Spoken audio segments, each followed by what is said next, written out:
Love, Death and Robots volta para sua segunda temporada, mas será que ela é tão boa quanto a primeira?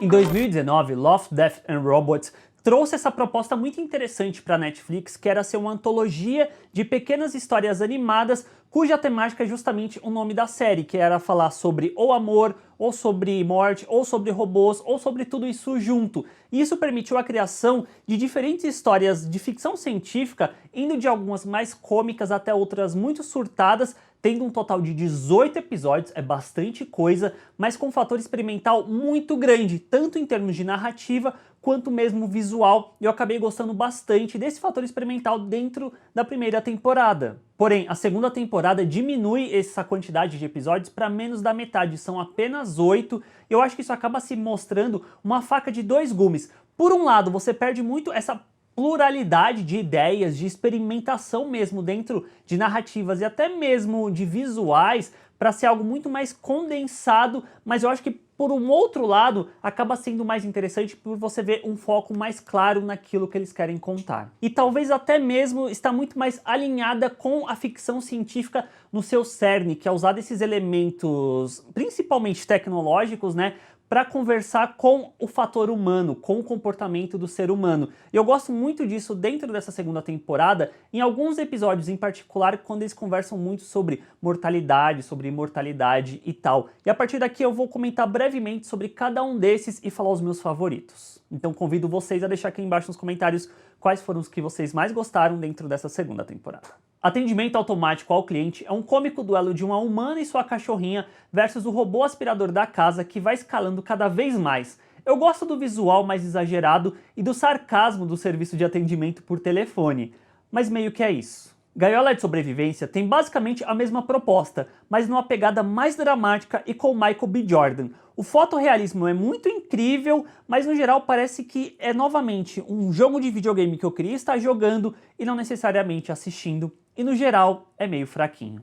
A Grama Alta é visualmente interessante, usando uma espécie de cel shading para desenvolver a curiosidade de um passageiro de um trem que o leva a se deparar com seres estranhos. Aqui acho que o visual acaba sendo mais interessante que a trama. Pela Casa eu gostei por o quão inusitado ele acaba sendo nessa segunda temporada, explorando também a curiosidade, mas de duas crianças que tentam ver o Papai Noel. É engraçado e assustador na mesma medida, e eu amei o mix de animação digital com stop motion. Gelo, que é dirigido pelo Robert Valley e animado pela Passion Animation Studios, os mesmos responsáveis pelo excelente Zima Blue da primeira temporada, acompanha dois irmãos que vão participar de um desafio juntos com habitantes geneticamente modificados desse planeta. Mais um que eu achei visualmente lindo, mas a trama meio esquecível. Eu falei de 5, então faltaram 3, que é o meu top 3 dessa temporada, que em terceiro lugar eu coloco o Esquadrão de Extermínio, que acompanha esse policial que caça pessoas que se reproduzem,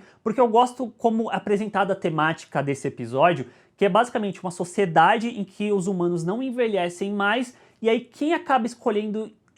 envelhecer e por consequência procriar, porque isso acaba estando ligado, se a pessoa decide não envelhecer, ela não pode procriar, mas ao mesmo tempo parece que a população, a sociedade não pode procriar, e aí tem esses policiais que caçam essas pessoas que procriam. Eu acho muito interessante como esse mundo é construído e como ele vai abordando essa questão da mortalidade e da imortalidade do ser humano, como que as pessoas tendo essa visão de que vão viver para sempre, que as células sempre vão se regenerar, no que elas decidem se focar e o que elas perdem no processo em questão de humanidade mesmo. A gente acompanha isso muito principalmente pela figura do policial, que ele se vê atormentado pelo fato de ter matado uma criança e como que isso leva ele a ver uma outra mulher com uma criança, e tem muito essa conversa de que a mulher viveu por mais de 200 anos, só que quando ela teve uma criança e passou a enxergar tudo pelos olhos dessa criança, ela viu a beleza das coisas simples. Eu acho que é um episódio, uma história curta, muito boa nesse sentido. Até mesmo quem me acompanha aqui no canal sabe que eu não sou tão chegado em fotorrealismo, eu gosto quando animações permitem-se explorar outros estilos de animação, mas eu gosto como aqui é desenvolvido, que você vê a diferença, o contraste entre essa sociedade que mora em prédios acima das nuvens e todo mundo parece ser muito rico, muito chique, tem carros voadores e você vê que aquelas pessoas são imortais. Ao passo que quem decide não seguir esse caminho da imortalidade vive em lugares muito mais precários e principalmente tem um take que eu acho muito lindo, que já é no final do episódio, quando a gente vê o policial diante de uma pequena casa onde ali tem uma vida que acaba sendo meio que nos destroços, nas ruínas de uma antiga civilização. Eu achei isso, ó,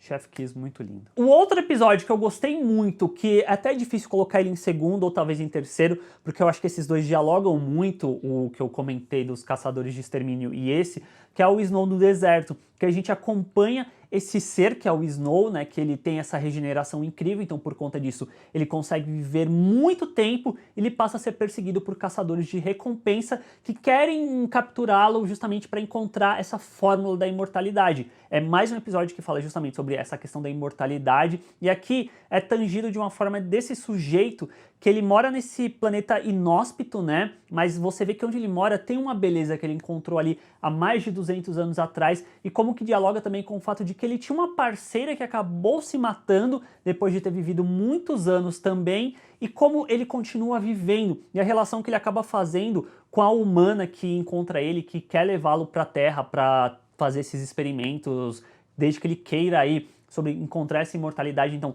novamente, tangendo muito nessa questão do ser humano, de buscar viver mais, de encontrar essa tal imortalidade e o que isso pode acarretar para os seres humanos. Então eu gosto muito desses dois, como eles acabam dialogando nesse sentido. Por mais que não seja feito pelas mesmas pessoas, dá até para sentir um senso de narrativa que vem de um para o outro. Eu achei isso muito bacana. E o Snow do Deserto também tem umas sequências bem fortes, bem gráficas visualmente mesmo, de membros sendo decepados, de cabeças explodindo. É bastante violento, mas eu gosto também o quão ele consegue criar bem esse universo, que tem esses caçadores de recompensa, tem esses alienígenas, o fato, novamente, das pequenas coisas que são tão banais pra gente, mas dentro daquele contexto você vê uma beleza muito grande, como o fato do Snow comendo um morango, ou então a água que eles tomam que parece que é muito escassa dentro desse planeta, tanto é que quando ele pede uma bebida, a bebida vem com um cadeado em cima, que tem que botar o código para poder tirar a tampinha. Eu achei isso muito incrível. Mas o meu favorito de todos foi o Gigante Afogado, que foi dirigido pelo Tim Miller, que é o criador dessa série, Love, Death and Robots, a partir de um conto do autor J.G. Ballard, que fala muito sobre mortalidade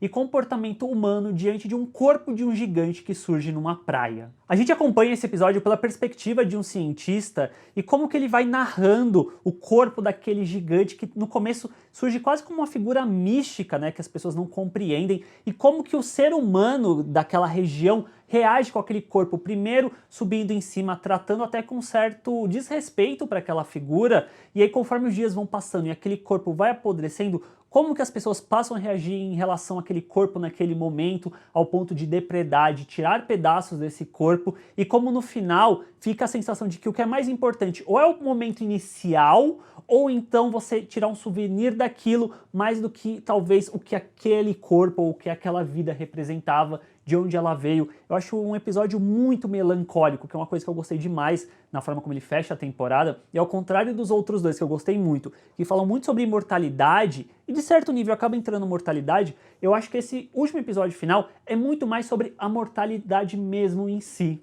E no final, essa segunda temporada de Love, Death and Robots, ela acaba sendo muito mais concisa pela quantidade diminuta de episódios, são apenas 8, mas infelizmente eu sinto que ela perde aquele fator experimental que era tão incrível na primeira temporada, tanto em narrativas, mas principalmente visualmente, porque eu sou uma pessoa que gosta muito quando você vê animações que fogem um pouco do padrão fotorrealista, e a primeira temporada tinha bastante isso, era bastante estilizada. Eu acho que essa segunda, tendo 8, são 4 que fogem um pouco desse padrão, e os outros 4 são muito fotorrealistas. Eu acho que, no geral, é até bizarro chegar nessa constatação agora, que dos meus 3 favoritos, os 3 são fotorrealistas, sendo que 2 não necessariamente precisavam ser, mas o último, o Gigante Afogado, eu gosto demais desse fotorrealismo que ele coloca, porque cria esse contraste estranho entre ele ser real, você vê tipo os poros do gigante e tudo mais, e junto com as pessoas que são menores do que ele. Eu acho que é um detalhe muito bacana. E pra vocês, qual foi a melhor temporada? Qual episódio dessa segunda vocês mais gostaram? Deixa aqui embaixo nos comentários. Assine o canal, deixa aquele like e a gente se vê na próxima, pessoal. Tchau!